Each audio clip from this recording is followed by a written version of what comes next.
Hello, this video will show you and your students how they can actually split their screen into two sides.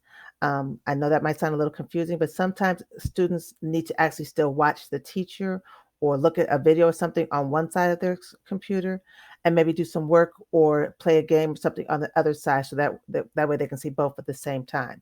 Right now, many of our students are just going back and forth between screens, which works, but it can be confusing. So I just want to show you a quick way that we could possibly help our kids understand how to actually split their screens so that it's in two different sections on their same main desktop. So let me show you how this looks.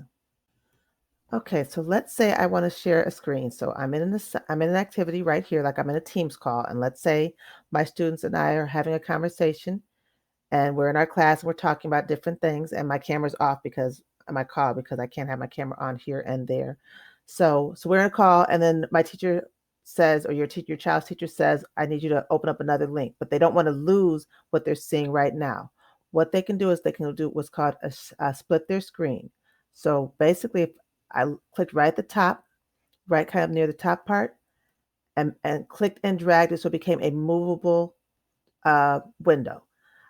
Or another way you can do that is if you click this little square, it kind of makes it a smaller size.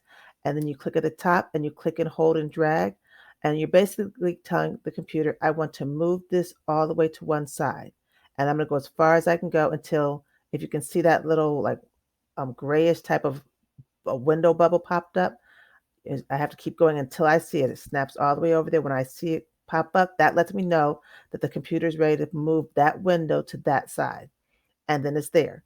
So now let's say I'm going to the other side. So I might need to open up, for example, our kids have a tendency to play Kahoot a lot. So let me go to Kahoot, and our students want to sign in.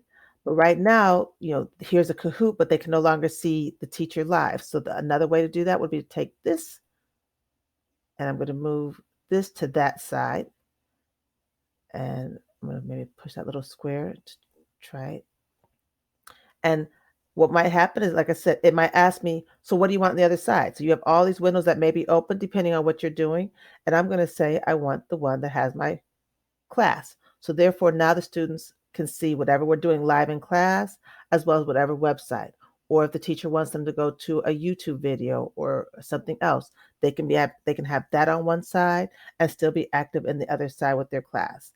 This might be useful when they're not live, even if they're reading a book or looking at an activity and then trying to do their work on the other side, they can still have both screens up. So this is just one little way to do it.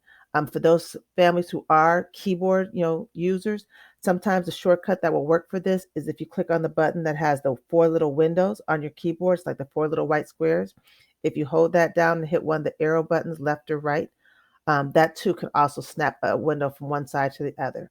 But that's not necessary. That's just a shortcut feature for those people who like that.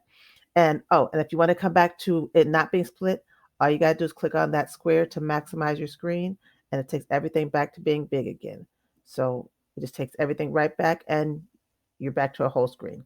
So hopefully that will help our students be able to use their tools and their features a little bit better. Thank you.